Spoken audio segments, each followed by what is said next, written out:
રોટલી હલકે છે ખાધે તો હજમ થઈ જશે ભૂખ લાગે છે તાવ તરી આવતો નથી શરીરમાં કાંઈક ને કાંઈક કીધું તો કડવાશ નાખવી જ જોઈએ આશ્ચર્યચકિત થઈને અરે કારેલામાં આટલા બધા ગુણ હશે એવો ખ્યાલ જ નહીં આવ્યો ખુશાલ ડોશી બીજા શાકવાળા ફરતી લાવવા પણ કારેલા ન લાવે એ હા કારેલાનો ઢગ જોઈને આટલા બધા કારેલા કોણ ખાતું હશે મનમાં ને મનમાં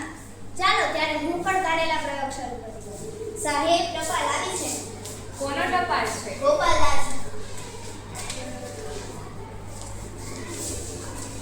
પુનાથી ગોપાળદાસ અઠવાડિયું ગોપાળદાસ વધારવાના છે ત્યારે તો રોજ કાંઈ ને કાંઈ મીઠાઈ લાવવી પડશે. આજે શ્રીખંડ તો કાલે બાસુંદી, ત્રીજા દિવસે બરફી તો ચોથા દિવસે દૂધપાક. ના ના ના ના, આ વખતે શ્રીખંડ બીખંડ કશું જ નહીં ગળ્યું કશું જ નહીં આપણે ભલે કારેલા પ્રયોગ કરીએ પણ મહેમાન શું મહેમાનને તો રીતસર જમાડવા પડે. પણ ગોપાળદાસ હવે મહેમાન જ ન કહેવાય ઘરના સભ્ય ગણાય તું ફિકર ના કરી બહાર આપણું ખોટું નહીં દેખાય કા ભાઈ મોજમાં ને હા ભાઈ મોજમાં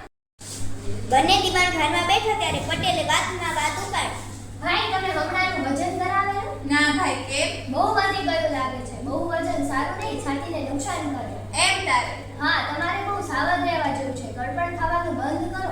હું અને ગળપણ બંધ કરું હા મેં હમણાંથી કારેલા પ્રયોગ શરૂ કર્યો છે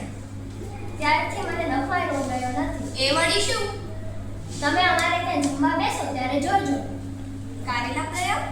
જમવાનું થઈ ગયું છે. એ આ શું છે આ રીંગણ અને મેથીનું શાક છે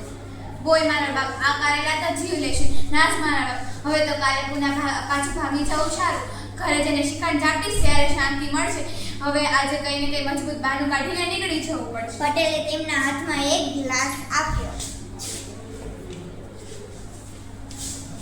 આ શાનું શરબત છે આ લીમડાનો રસ છે આજે ગુડી પડવો છે ને તો આજે લીમડાનો રસ પીવાનો મહિનો છે નખો છે અરે પટેલ છે મુદ્દાની વાત કહેવાના તો ભૂલી જ ગઈ મારે ત્યાં કલકત્તાથી મહેમાન આવવાના છે અરે હું તો ભૂલથી અહીંયા આવી પડી ગોપાલદાસે વાત જોડી કાઢી ક્યારે આવવાના છે કાલે સવારે હમણાં જ નીકળવું પડશે ગોપાલદાસે જવાની તૈયારી કરી જમીને જ જજો ને ના ના વખત જ ક્યાં છે ફરી આવીશ ત્યારે જમીશ ગોપાલદાસને વિદાય આપી